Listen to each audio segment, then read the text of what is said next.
Buckle up, kids, because the Grunge Bible Podcast is back once again with another hard-hitting episode of Grunge Rock.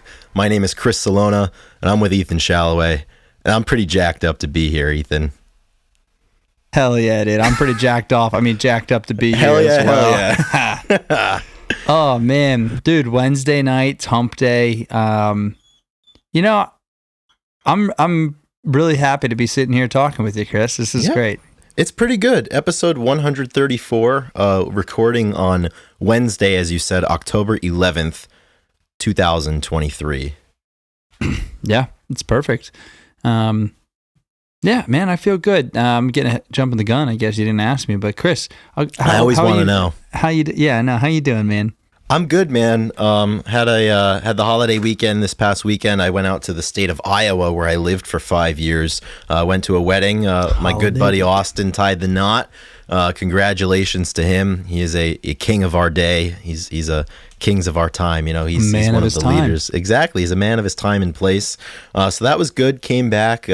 Hitting this week pretty hard. I just had my, earlier this afternoon, I had my annual performance review for my full-time job because, as we know, Grunge Bible is not a full-time entity. No. And I crushed it, dude. I hit a dinger. I'm like Bryce Harper, you know, in the postseason, just dropping tanks, you know, upper deck. So that felt really good. Did you get a raise? We'll find out in a couple of weeks. So they take the results of the review cycle, and then they go and they talk amongst themselves, and then they divvy up the funding. So hopefully, I think I should be getting a little something. So I'm excited for that. It makes me feel good. Yeah, that's awesome, dude. It's no better feeling to get paid more to do the same amount of work. Exactly, man. Maybe you'll get some more work, but I'll probably get some more work. Hopefully, just more money. Yeah, hopefully just more money. So, Ethan, episode 134, this comes at a good time in the calendar, good time in our lives, because we get to revisit a very special album, which is turning 30 a couple days before the episode comes out. But as we sit here and record tomorrow, actually, it's the anniversary. So we're going to be commemorating the 30th anniversary of Versus, Pearl Jam's sophomore album, which came out on October the 12th, 1993. So we've got 30 years of that. We've got a couple of different things that we're going to dispense with ahead of time. And I think the first of which would be, we have to thank some people. Is that correct? We do. And we have a new Patreon supporter. So we definitely need to ring the bell, as they used to call it back when we were in our heyday. Exactly. Are we washed up? Are we over the hill? Like, is our heyday gone? No. I feel like it's just like you can have more than one heyday. I think we're in our second heyday. Yeah, I think so too. What is? Yeah, we're not the traditional. We're not the traditional heyday. Right. After this episode, I got to look up why do they call it the heyday. Or is this the glory days that we're in? Do you feel glorious? Yeah, sometimes. Yeah, sometimes. Yeah, I feel kind of glorious right now, honestly. Yeah, glorious that's a big word. This is a glorious day. Glorious day. So we got some people to thank. Let's get back. We do. So yeah, let's just get it done here. So we have a new top tier Patreon supporter. If you were interested in joining this person at the top tier or any of the two lower tiers, hit up that nice, fancy, shiny link in the show notes that will take you to Patreon. Big news, Patreon just updated their mobile app, so an entirely new interface. They also they started this thing where you can have like a group chat on Patreon with all of the Patreon supporters. I'm thinking about firing that puppy up and getting going and checking in with the folks over there. And as I said, we have a new member that can check in with us now. I would like to thank the newest member of the top tier, Lameller Bone. I hope I'm saying that correct, but new supporter, getting into the podcast, working their way through all of the episodes, really fired up, really thankful for some of the playlists and album recommendations that we've been divvying up here at Grunge Bible HQ for years and years. So, they liked what they were hearing and they took the leap, and that's really all that we ask of the people out there. So if that story sounds similar to you, you know what to do. Head over to that link. So the newest member, they join the following list of top tier supporters. And at this time, I would like to thank Pile of Punk, D-Boat, Gochu John, Eric R. Berry, Sherry Matthews, Keith White, Corden Stewart, Mike McCready's Mustache, which is a name edit from the former Julie Van Siever, now known as Mike McCready's Mustache. Nice. Epona, Granny Grunge, Faith Bittner, Eddie Vedder got me through my second divorce, Seattle 4 Fanboy from New Jersey, Alex Long, Black Hole Sean, Chris LSMS, Nikki Six, Kara K, What the Fuck is Up, Denny's, Doug Endy, Millie, Rachel Corning, The Blue Owl, Fuck Soup, Jamie Lynn, Lauren Irene, Jade Mercado, Alexa Shannon, and my mother, Carlene Solona. And for those curious out there, this time I chose to read it in reverse chronological order, newest members to oldest members of the top tier. So people have asked me in the past, how do you list the list, and that's how I did it today. So your mom is the longest standing top level? So she cheated a little bit. She was she was a $2 member back in the day. Money my whole life. And at an unknown point in time, she decided to up the ante and get into the $10 level. So as far as the list reads, she became a Patreon supporter way back in the day. So that's just how Patreon is serving it up to me. It's perfect. That's great. Yeah. So thank you, everybody that we just rattled off, and the people in the 2 and 5 that don't get their names mentioned. Please consider supporting us, because without you guys, who knows? Who knows if this would be worth it, you know? Who knows, man? So I think it would. I think it would be worth it. Well, Ethan, it's funny. So I went down a Mark Lanigan rabbit hole once again yesterday, and I actually posted a performance of his on the page, because earlier in the day I was reading an interview, and the interviewer was asking him just about music and his approach, and he had a quote, and I think it kind of applies to what we do here as well, so I'd like to read it. In this interview, he said, "The one thing I've always tried to do is make the music be its own reward, and by that I mean enjoy the process of creation, the process of playing, and I always try to take any of the extremeness shit that comes from music out of the picture. In other words, if I never made a cent, if nobody ever listened to me, I would still play music and I would still enjoy it, because the music is its own reward." Amen. I think the Grunge Bible podcast is its own reward. This is fun. Yeah, I agree. I mean, I've been playing a lot of drums these past 6 weeks, and I had a conversation with a guy that I work with, and I was talking. It's funny because I told him I was in a band, and we started talking, and he actually brought up the same video that Drew brought up last week's pod, how Chad Smith played a song that he had never heard before. He played "The Kill" by 30 Seconds to Mars, and kind of nailed it. Yeah, and he that brought was a really cool video. Yeah, it was really cool, and that's exactly how when I play music, you just put headphones in and play with a song. Right. They don't have drum tracks; they're just making it up. But I played music, but I always say how playing in high school was so fun, because you're not trying to make a living. You don't have rent. Right. You don't have mortgage. There's nothing. They're just playing to play, and it gets so tough the older you get to enjoy a hobby as much, because you just feel pressures all over the place. So yeah, and you're busier. You have more obligations. Yeah, so having a passion project or something that you're not so like you said, the enjoyment is in the process. And if you never made a cent, like Mark said, I mean, that's how you enjoy it the most. So I'm playing, it's I want to brush up on my skills. I'm going to be better. Not because I'm not going to record anything. Because you like with the it. Band. Yeah, it's I don't know why I'm doing it. I'm doing it because at least it just brings you a lot of joy, and that's hard. That can definitely be hard to find in hobbies. Sometimes you get wrapped up, but sometimes you just got to be you just got to enjoy doing it. You don't always have to be the best or monetize it to have enjoyment. Absolutely. So, yeah. Great quote to start the episode. Yeah, that's a really good quote. So as we move forward, I believe this is the third week that we have been commemorating this day in music history. And Ethan, I have to say, it might be the fourth. I think it's the fourth. I'm enjoying this segment quite a bit. So this episode is going to be released on October 16th. So that is the day that we are going to commemorate. And we have an all-star cast of birthdays on October the 16th. So we'll start in chronological order. On this day in 1938, Nico was born. Nico was actually the first artist to record Jackson Browne's song These Days. It's really good. I think Nico also did stuff with the Velvet Underground as well. So, a lot of lore surrounding the late, great Nico. Kicking it up, I realized when I made these notes, I made a typo. On this day in 1947, not 1847, as I wrote the notes, although he kind of looks it. Bob Weir was born, so October 16th, 1947, the great Bob Weir, and that's really important. Yeah, dude, that's awesome.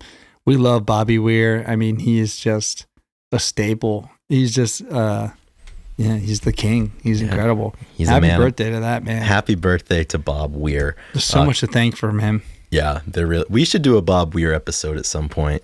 Yeah, we should have him on. Let's do it, man. Oh, yeah. Absolutely. Oh, well, actually, out of the birthdays, the next man I would like to have on October 16th, 1960, Bob Mould was born. So the man of the mighty Husker Du.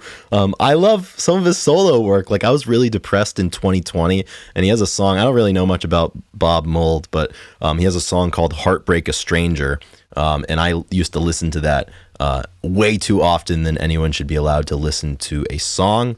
But it's got a cool little licky riff kind of thing going on, and he's got a unique voice. So happy birthday to Bobby Mould. In 1962, this is the day that Flea was born. Good old Fleabag, dude. Good old Flea, man. And what can you say about Flea, right? Dude, where would you rank him as a bassist?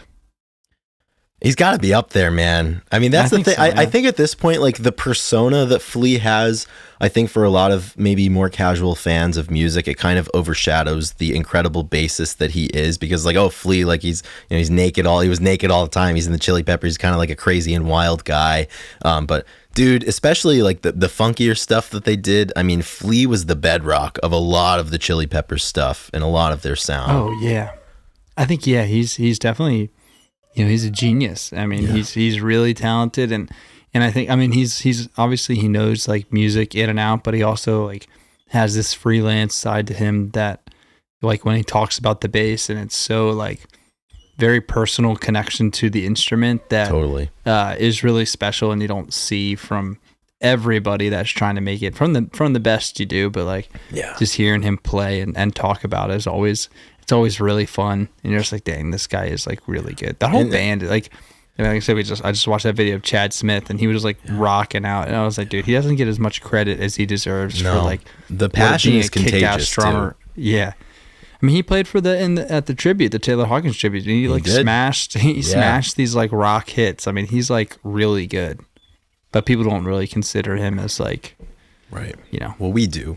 We absolutely do. Yeah, we do. Exactly. The last birthday that we're going to commemorate on October 16th, 1977, John Mayer was born. And I know out there's a lot of people who might not necessarily be in the Mayer camp, but Ethan, you and I have been a member of that camp for a long time. Love John Mayer. He's a king. I love that he shares birthday with Bob Weir, and they were able to play together. That's really special. And Keep the Dead going. He got to be a part of that. I think that's so special for him to be like an honorary member of the Dead. Would you consider him to be one of the best guitarists of his generation? Yeah. Of his generation? So. Yeah, absolutely. Dude, the range that he has is unbelievable. Dude rips. Dude, all the time. I remember this last earlier this year, the last Dead and Company proper full tour that they did. I mean, I'm not the biggest Dead & Co. fan, but I mean, I got locked into some of his work because those songs there's so much feeling behind them that you have to have inside of you, living in you, but you also need the technique and the skill to let those feelings come to light. And he's just able to kind of, take out the middleman of the mind and just let that feeling go directly into his hands, which I think is a really, really special gift. And I think it's the most elusive gift to have when you're making music, and he's got it, and he's had it for a long, long time, ever since he really started, and with Room for Squares, which is a hell of an album. Yeah, dude. He's really solid. Saw him live one time, and it was just amazing. I mean, I didn't know you saw John Mayer live. Mm-hmm. Yep. No kidding. When was this? High school or? It was in college. We went to in Cincinnati in their the same place I saw Dave Matthews. Went and caught a John concert. Nice, man. And it was just so good, dude. Who'd you? I don't remember this. Did you go with like the boys or? I went with Will Walker, okay, David Klein, and I think Caleb Wilt. Nice, yeah. And then they were the same group that went to the Dave Matthews show. That's sweet. It was random. I don't remember who brought it up to go see John. I really can't recall how it happened, but yeah, but it happened. Yeah, I saw him last year. I was like last row of the arena, but it was still really cool. It's John Mayer, you know. Yeah. I think he's good. He's a good stadium guy. He can fill it out. Yeah, he totally can. So those are the births on October 16th. Those are the birthdays. Yeah, we've got a low hanging fruit. Now we'll get into the minute music details of the years. That was the low hanging fruit, and you know that around here we love the low hanging fruit on the Grunge Bible podcast. But we also love the small stuff, the other stuff. We do. So let's kick it forward. Let's kick it forward to the next part. Couple of notable things that happened on this day. And this is just, this is classic, taking it to the streets. On this day in 1967, Joan Baez, who was obviously a very influential figure of the 60s and, the peace movement and everything like that. Joan Baez and 123 other people were arrested. They were protesting outside of an armed forces induction center in Oakland, California. So the authorities at hand hauled off 124 people, including Joan Baez, to jail for, understandably protesting the war in Vietnam and the compulsory service at the time. And, that activism, that's what the 60s were all about. And that's what a lot of Joan Baez's music was all about. So moving forward, a little bit of a somber note. On this day in 1972, Creedence Clearwater Revival broke up. Damn.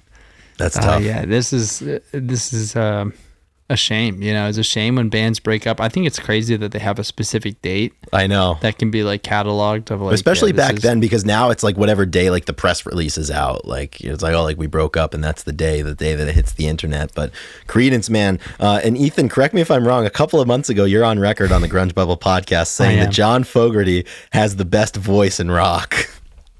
I think that he should be talked in the likes of, not even rock. I think everybody, Chris, Cornell, Michael Jackson, like Stevie Nicks of the world.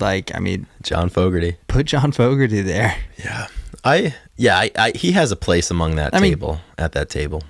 I think I'm gonna go find some vocals only Fogerty, and you guys be the judge. Yeah. I'm gonna need a healthy helping. Yeah.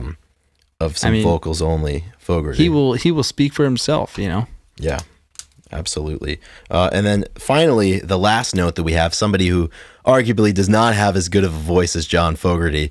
On this day in 1992, Bob Dylan and many of his very famous music friends and acquaintances all teamed up at Madison Square Garden to celebrate the 30th anniversary of Bob Dylan's recording career. He got his start in 62, so back up in 92, they all got together, and I forget who was on it, but there's an album that came out from this show, and it's on Spotify. And I remember, periodically coming across some of the songs that were played, both with Bob playing, and then a lot of the individuals that came together to pay tribute to him. And those moments are always really cool because it's like you have a lot of people who, from different backgrounds, different people who come together to pay tribute to somebody and to celebrate somebody's work. Even cooler, obviously, that Bob was alive and well at the time to be able to take part in it and see everybody, pay tribute to him. I think that's a really special thing. Yeah. He's, as a songwriter, he is one of the best of all time. Just probably one of the deepest catalogs, that you're going to find out there. And, the tribute shows are really sweet. I love, do you know who all was there? That day, you by chance have that? Like there were a lot of people there. Was it pretty much like everybody under the sun? Yes. I would assume. We'll run down the line of some individuals who were there. John Mellencamp was there. Chris Christopherson, Stevie Wonder, Lou Reed, Eddie Vedder, and Mike McCready were also there. Johnny Cash, June Carter Cash, Ronnie Wood, Richie Havens, Eric Clapton, Neil Young. So you name it. The surviving members of the band were there. George Harrison, Tom Petty and the Heartbreakers, Roger McGuinn, Sinead O'Connor. I mean, that's a pretty stacked lineup. That's crazy. You got Johnny Cash and Stevie Wonder, and then all the rock guys. Tracy Chapman there too. Yeah, that's awesome. As we like to say, what a lineup! What a lineup! Exactly. What a lineup! So that's everything that you need to know about October 16th in music history. Also, notably, on October 16th, 2023, the Grunge Bubble Podcast's 134th episode was released. I love it, dude. We can do that every week. We can do that every week. Obviously, now trumping all of the birthdays and historical events. Yeah, that's the lowest of hanging fruits. I didn't even have to really reach above my head for that one. It was just right there for me. It hits you in the head. Yeah, that's absolutely. Good. I have to cough. That's awesome. I can't wait. Yeah, I cough all the time on this podcast. It's all right. I cough. I'll click my pen. I'll do whatever I want. It's my space. Yeah. If you guys hear coughs, keyboards, or anything, that means Drew's not doing his job. Exactly. So we do these things to test him. Yeah. So if he passes the test, you'll never know because you don't hear him. Maybe that's the way that you do know, because you don't hear them, because they do happen. They happen all the time. So speaking of 30-year tributes. Oh, yeah. I like that's another low-hanging fruit segue. I love it. But it lines up perfect. I mean, Verse, 30 years old. This is pretty crazy. Zone. Now we did do an episode dedicated to the album. And that was it was episode 83, which we released in October of last year. About a year ago. So for the 29th anniversary for all intents and purposes. But this is 30, so we have to revisit Verses. Yeah, I mean, we got a lot of new listeners. So, and honestly, the people that listen all the time probably want to hear more about Verse anyway. So, exactly. Let's talk about it. I mean, yeah, man. Yeah, 30 years is a long time, right? Yeah, 30 years is. It's older than both of us. It is older than both of us. Yeah, and it's still, it's still one of our favorite albums from the time, and I think a lot of people. People go back to 10. Do you go back to 10 or Verse more right now, Chris? I think I go back to 10 more often than I do Verses, but there's a large contingent of people who believe and feel that Verses is Pearl Jam's best album, and then it's even better than 10, because I know a lot of times, and I'm sure this will happen when I post for the anniversary on October the 12th. There's going to be a lot of people that will comment and say, this one was even better than 10 for me, or like this was their peak. Yeah. And I can totally see the argument for that. This is, I think, very different. I mean, it's super different. It flexes a completely different muscle for the band that everybody was looking for. Yeah, so, Dave Abruzzes's first turn around in the studio with the band. Dave Cruzen had done the drumming for 10, so it was the first time they were in the studio with Abruzzes. The numbers speak for themselves, and this is a good callback if you're interested in kind of a song by song type situation for Verses. You can go back and listen to episode number 83. We did a song by song with a lot of different numbers. Yeah, we went song by song. We always go song by song, except when we don't. I think we did. I don't know. I haven't listened to it in a long time. I think I remember talking about every one of these songs. All of these songs are, you could say, they're songs of note. So I wonder what I said about Blood. somewhere in this mighty notebook, Ethan, I have the show notes for this one. I couldn't tell you where they are. It might be in the old notebook because I had to switch over. Yeah, it looks like it's not in this one, but nevertheless, the stats alone, Pearl Jam, obviously big business even by 93 with the explosion of 10 in 91 and 92. In the first 5 days that this album was out on the open market, they sold 950,000 copies of it. So it almost went platinum in the first business week after its release, which is an unfathomable number. It spent 5 weeks at number 1 on the Billboard Top 200 chart. That is to this day, and I think for the rest of time, it will be Pearl Jam's PR for consecutive weeks spent, unless the forthcoming album, which evidently is happening, just completely knocks the socks off of everybody in the music world. And at the time of this recording, the album has been certified 7 times platinum, so 7 million copies have been sold here domestically. That's so many. That is an unfathomable amount of copies sold. And streaming dilutes that too, obviously, because the amount of people that listen to it via streaming, the last 10 years, that doesn't really count towards the certifications. So I think 950,000, 9,000.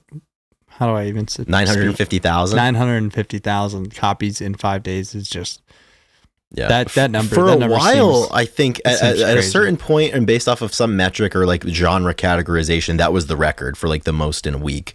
And it makes sense. I mean, because that's a ridiculous amount, and that was people going and buying physical copies of this thing, all over the country at different record stores or Walmarts or Kmarts of the world, wherever people were choosing to get their music from. And then the track list on this are just really, really incredible. And I want to even shout out a couple of the songs that didn't make this album that were cut during the Versus recording sessions, but they all appeared later on. So Whipping and Better Man were both from this this era and this time in the studio, both of which appeared on Vitalogy. And then a personal favorite of mine, personal favorite of yours, I think as well, Hard to Imagine, was born during the Versus sessions. Didn't make the album, but it was included on the soundtrack for a movie called Chicago Cab. A little bit of an alternate version relative to the one that you hear on Lost Dogs, which came out after the turn of the decade, I think in 01 or 02 or something. But that's a really, really great one. The reissue in 2011 featured 3 additional tracks that weren't on the initial release in 1993, and those would be an acoustic version of Hold On. I think the electric version of Hold On predates the Versus era, and that's the one that appears on Lost Dogs. Additionally, the savage instrumental called Creedy Stomp was on the reissue in 2011, as well as a Victoria Williams cover, Crazy Mary, which is one of my least favorite Pearl Jam recordings. It's not for me.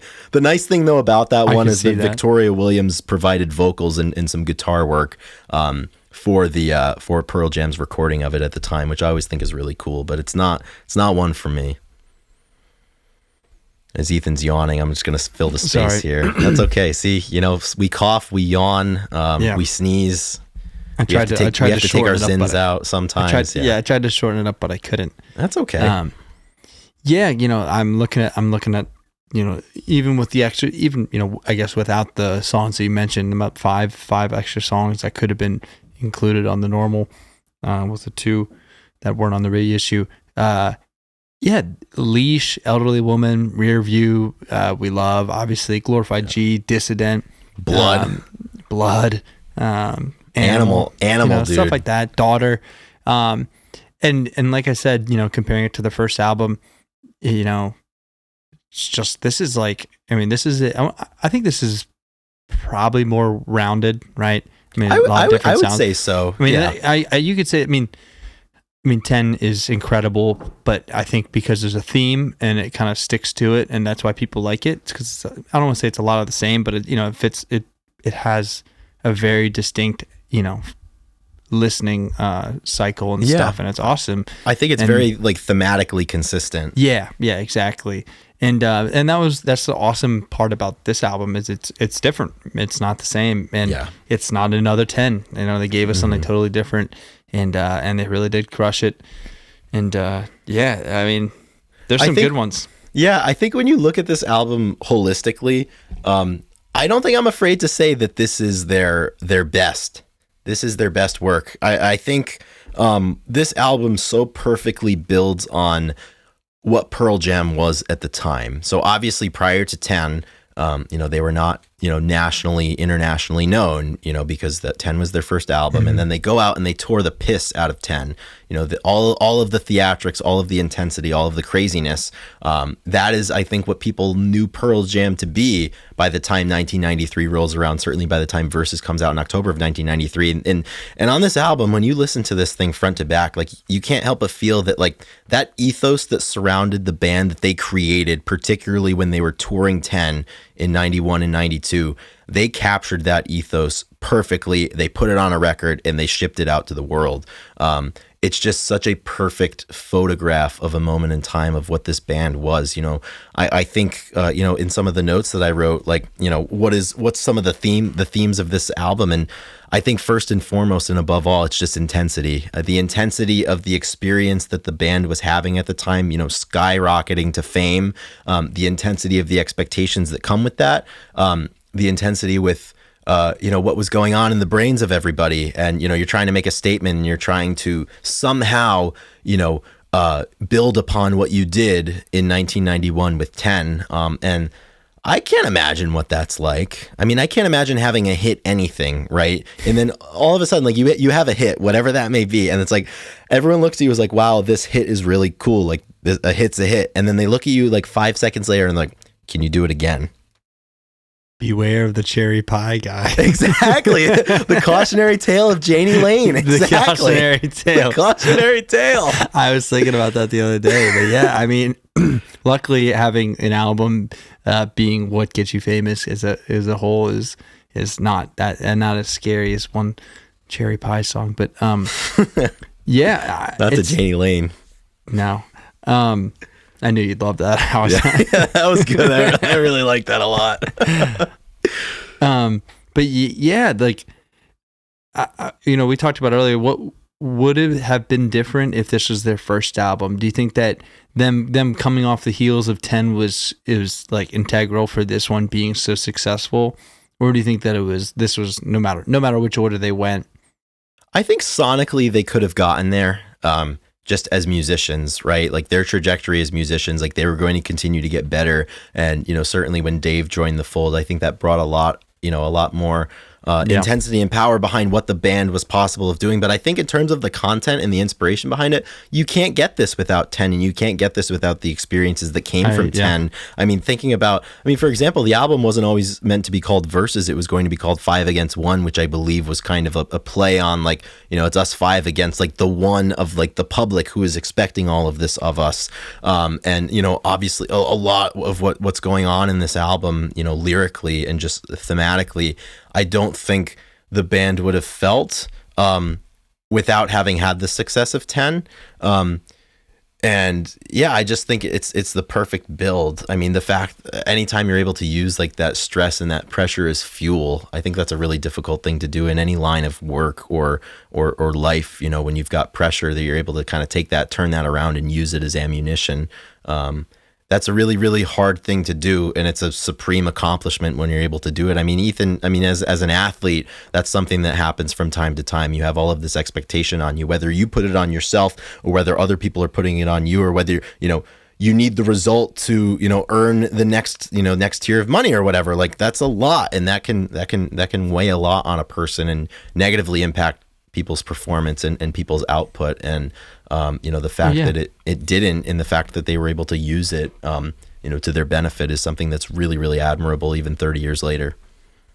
Yeah, the hardest year is not the year when no one knows who you are, you're counted out, underdog, yada yada. The hardest year is the year after your first big success, and you have to do it again. You have to live up to it. Mm-hmm. You got to produce a record that that fills the appetite for everything that people are asking for. Can they do it? The expectations. So yeah, I mean, this was and I agree. I don't think that, I think it's, 10 being the first album makes the most sense to me. I think obviously this could have been their first, but the progression that they took to get to this list of songs needs to come from, like you said, the crazy amount of touring and just the theme of 10 and it being just being like the album, the complete album that it was, allowed them to grow into this album and then grow into something. So I think that it happened the way it should have. Of course, it always does. It's crazy too, because even the lore surrounding the recording sessions for this album perfectly tie in with that moment in time. And like the story of them having to do so many rear view mirror takes, and Dave is just exhausted, and you can hear him throw his drumsticks at the end of it. And then the other story of Eddie Vedder like breaking out of the recording studio because like it's too nice. Like what the fuck is going on? And him going to San Francisco and sleeping in his truck, to try to reacquaint himself with a lot of the themes of what's going on. I mean, those things, 30 years later, they're near mythic status. And it only kind of feeds into, the theme of this album. 30 years later, and, for us, obviously not 30 years, but we've been acquainted with this album for a long time. We've gotten to know it really, really well. As we stand here today, like what are some of your favorites, or what are some of the songs that still stick out to you? I think, we've talked about a few of these, like Rear View and Dissident a lot, or Glorified G. I think we're on record in talking about all these. And I also think I probably brought up Leash. I really like Leash. The lyrics and the intensity. I mean, it kind of has some 10 sounds to it, and but it really is just an high intensity song, and I love it. I love the way that Ed attacks, and and probably Go. I like Go a lot. I think as an opening track, I think it's perfect. Really good opening. Go track, and Animal is such a good 1-2 punch to start that album. Yeah. What do you think about Daughter, Chris? I think we've talked about this before. Well, that was something that I want to get to in a little bit, like why the songs on this album that became popular. Daughter is certainly one of them. You know, it's the first track that, you know, the Pearl Jam had released chronologically on their album that had an acoustic guitar, you know, taking the main stage. I like it. I like it more than I like Elderly Woman. Really? Yeah, I do.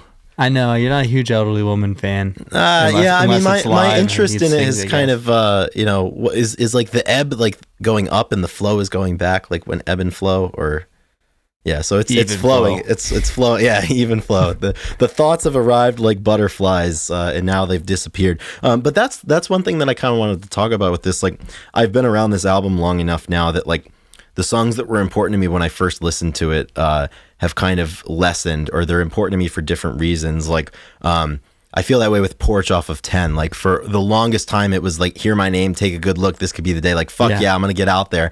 But now, like, the lyric for that is, the cross I'm bearing home ain't indicative of my place. And I feel the same way about Leash. You know, I remember being 19, listening to this, being like, fuck yeah, drop the leash, we are young. Like, get out of my fucking face.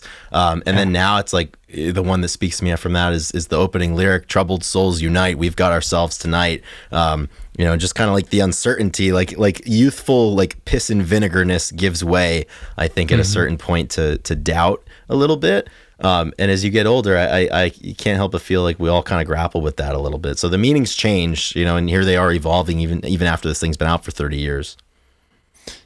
Yeah, I appreciate that, like, you know, the songs that you listen to, you don't necessarily change which songs are important, but like within the songs that you liked back then, you like them for different reasons. I think that's pretty unique, pretty solid. Yeah. And that's the fascinating thing about music. Like, this music is 30 years old, but to many people out there, like, their relationship with it is only 6 months old, or 2 years old, or even, you know, a week old. And, you know, I think that's a birth every single time for that person and their personal relationship with it. And it's always fascinating for me to, you know, kind of pick people's brains and hear them talk about what that relationship looks like. Yeah. 100%. Let's see, what else? What are the, I'm trying to think of what are your thoughts on are you an indifference guy or no? I'm indifferent. I mean, I served that one up for you. Yeah, I know.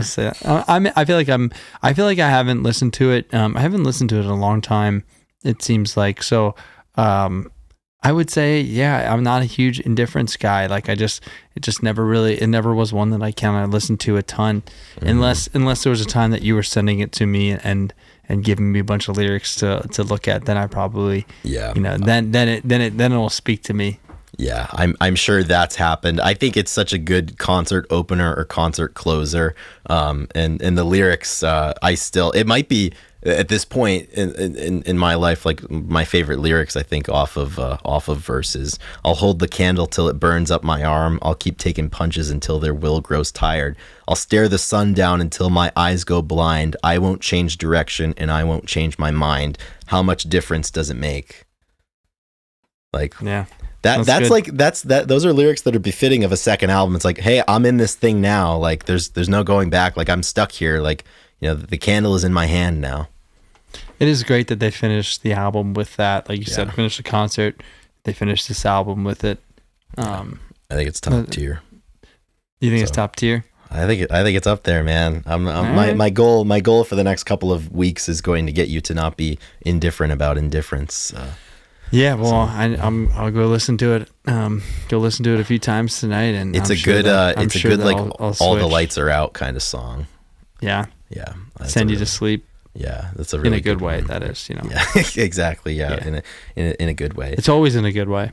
Exactly. So, another kind of point I want to talk about, because it's easy for us obviously to sit here, 30 years later and talk about what it means to us. But I think it's always interesting, especially with this album and the fanfare that surrounded it, to go back and take a look at what the pundits had to say about this at the time of its release. And some of the points from some of these outlets I think are really interesting, and some of them I think hit the nail right on the head, and some of them I think are maybe a little misguided.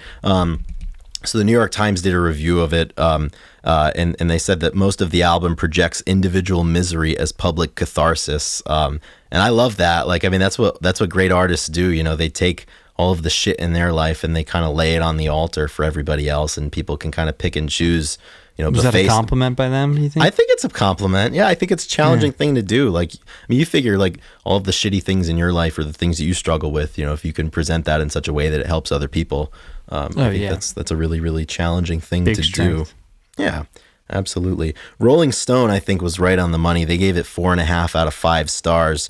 And they said, that few American bands have arrived more clearly talented than this one did, with 10, and Versus tops even that. And they're talking about Eddie Vedder saying that, he's something that we haven't seen in a while, and a heroic figure. Better still, he is a big force without bullshit. He bellows doubt.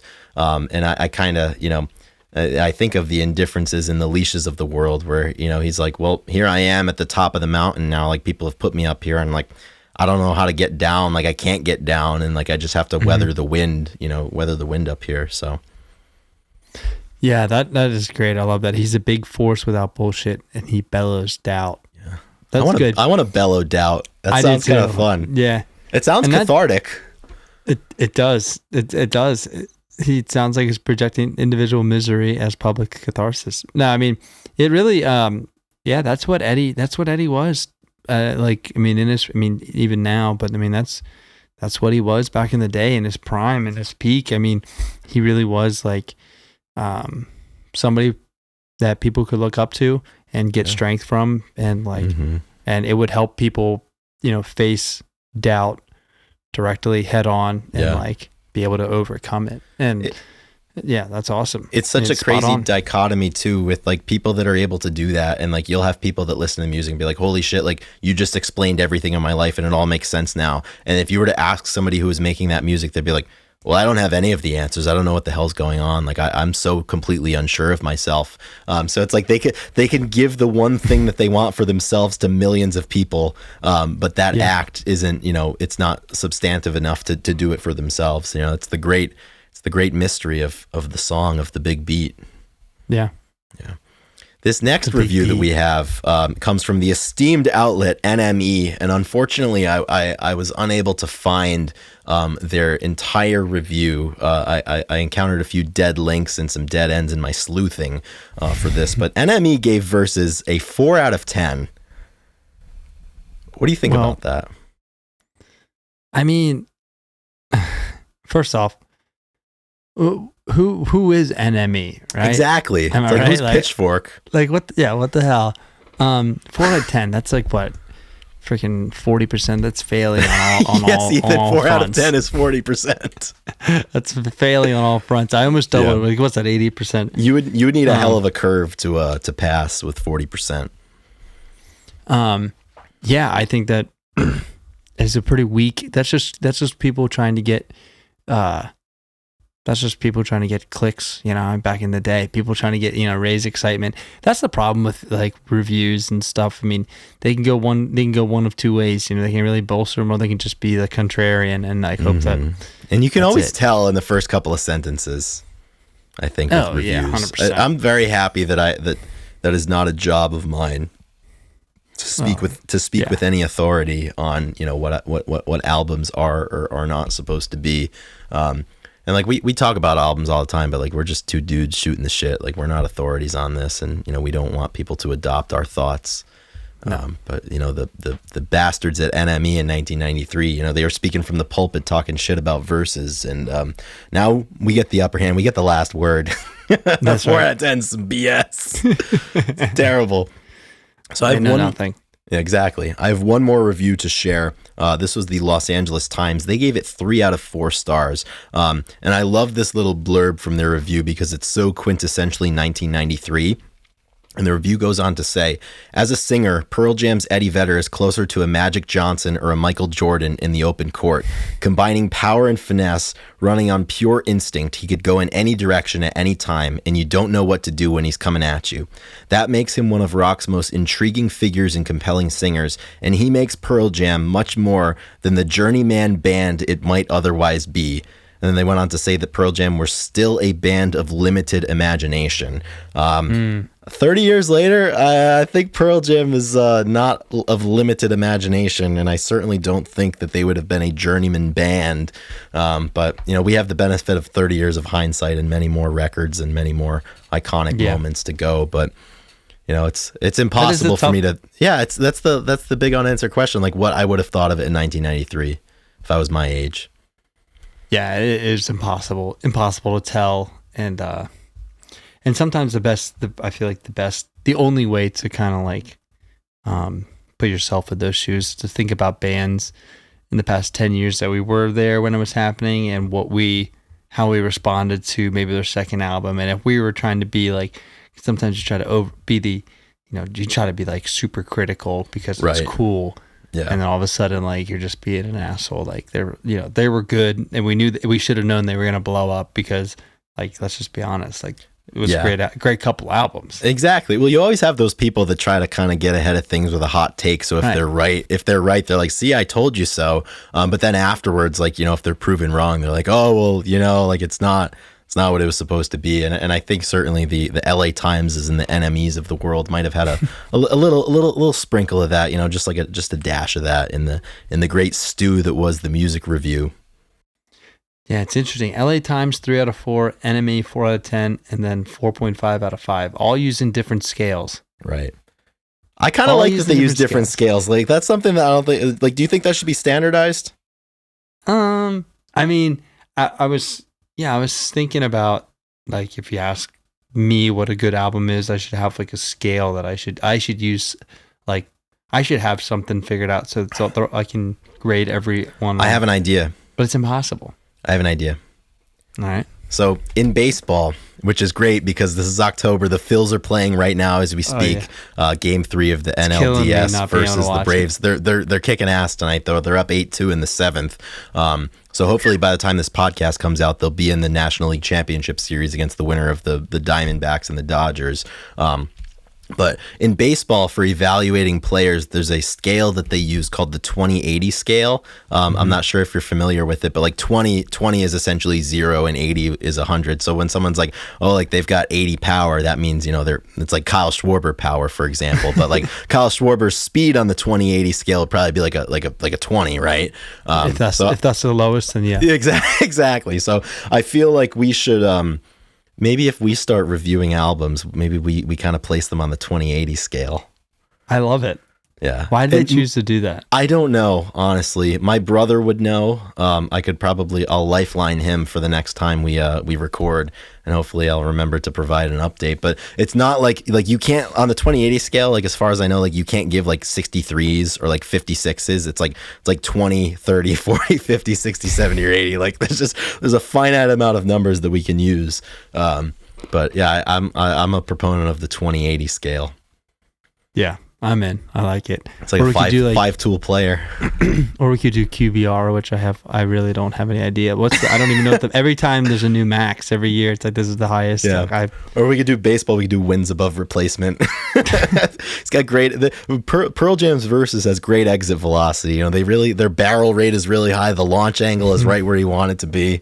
The drop is really good. Exactly. Yeah. Yeah, I think we're gonna have to do that because I feel like Ethan, you and we're in our baseball era right now.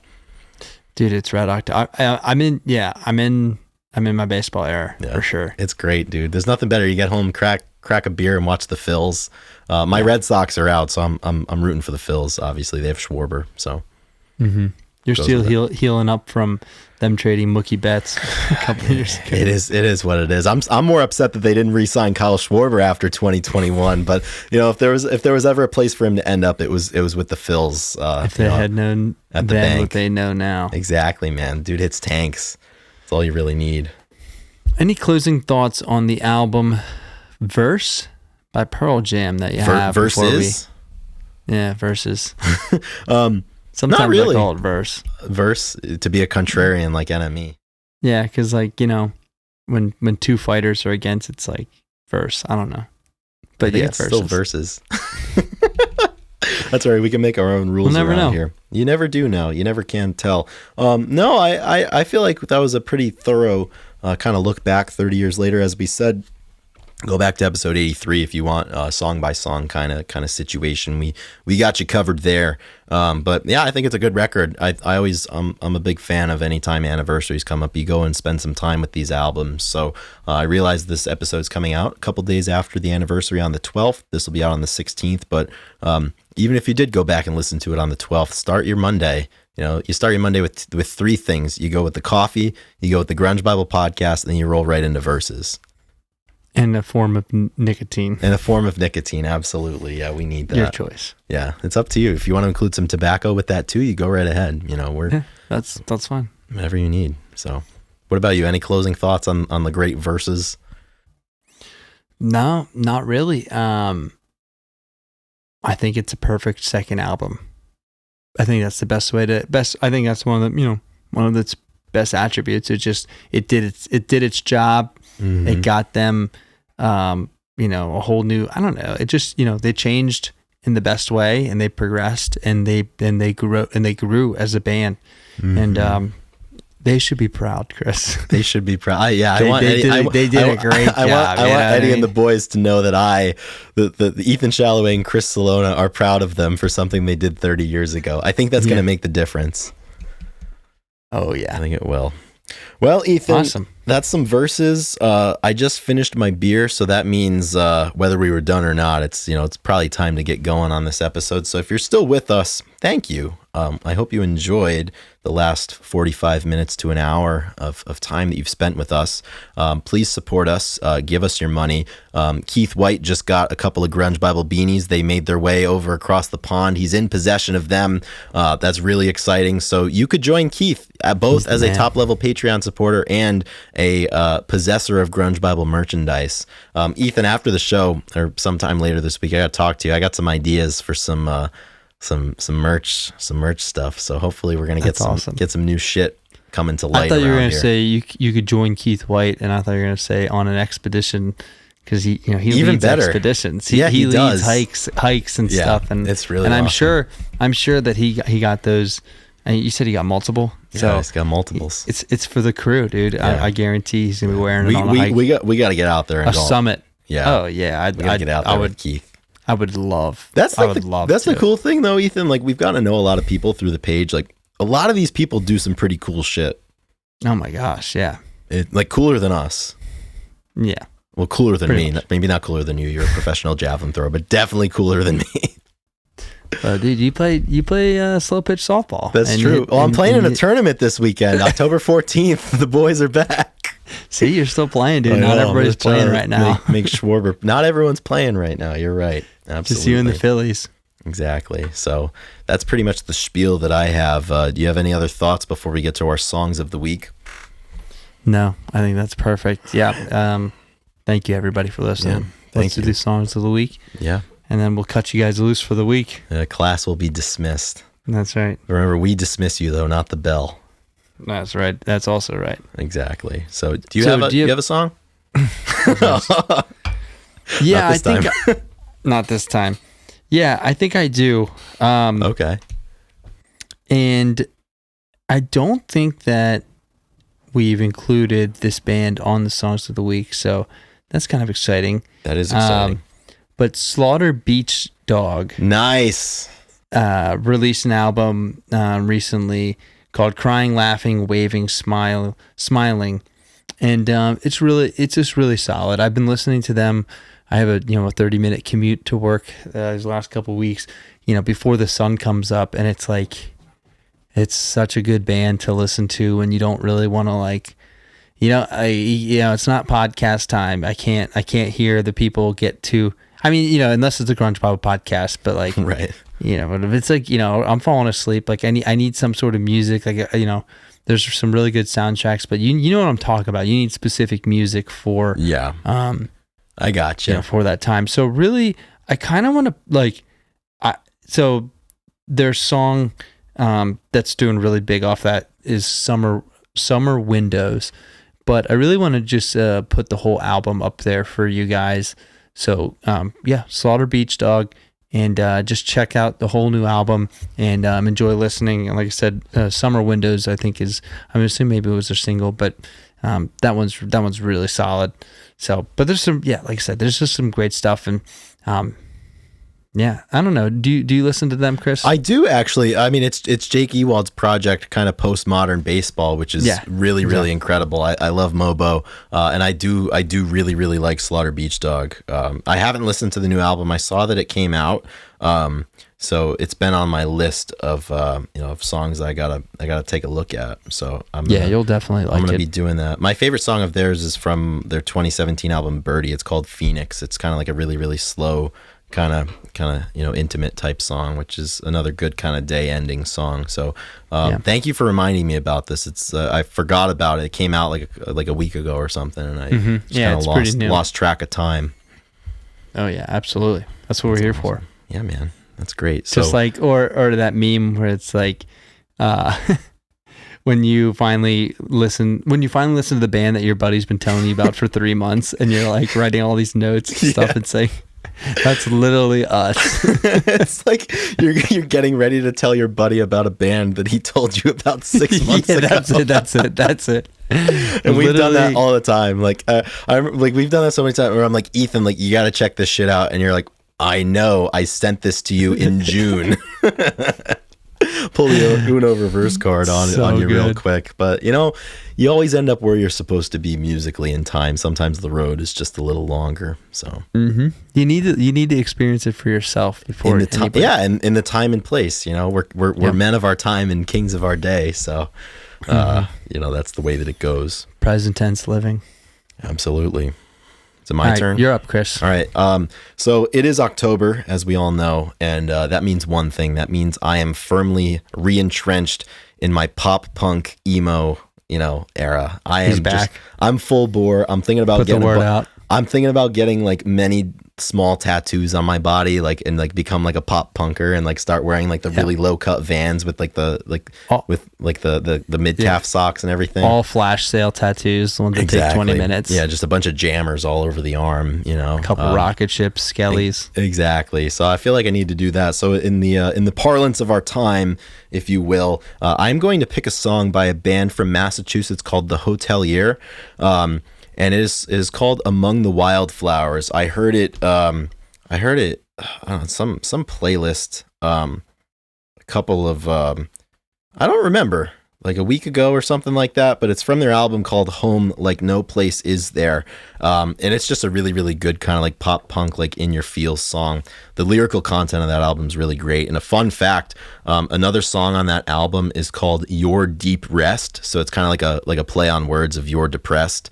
That was going to be my song of the week on an episode like a year and a half ago, but I pulled it because I think we were doing an album review at the time, and I decided to pick a song from the album that we were reviewing. So, but I'm going back to it. I'm picking the song Among the Wildflowers. It's just a really, really great song for the fall. There's something about that pop punk and the fall combined that, like, kind of makes you, it really, really accentuates that feeling of like just like trying to hold on to summer and like your earlier youth days.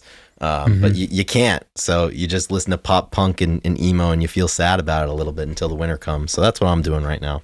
Yeah, that sounds good right about now. Yeah, it hits. It hits a cold beer in a Phil's game. Oh, man. Cold beer in a cold day. Absolutely. Cold coffee on a warm day. Yeah. Hot coffee on a hot day. Cold beer in a cold day. Absolutely. Nice Your and easy. choice. Should we dismiss the class? Yep, we're going to cut you guys loose. Thank you so much, everybody, for listening. My name's Ethan Shalloway. This is Chris Salona. The post-introduction is in case you forgot. Yes, dude. I'm trying something new, dude. And this has been episode 134 of the Grudge Bible Podcast. Let them cook. Let the boys cook. Let the boys cook. Ethan, how we doing today? Let's do a check-in. This is Ethan Shalloway signing off. This is Christopher Salona, and I will see you on the dark side of the moon. The dark side of the moon. Later, guys. All right, get out of here.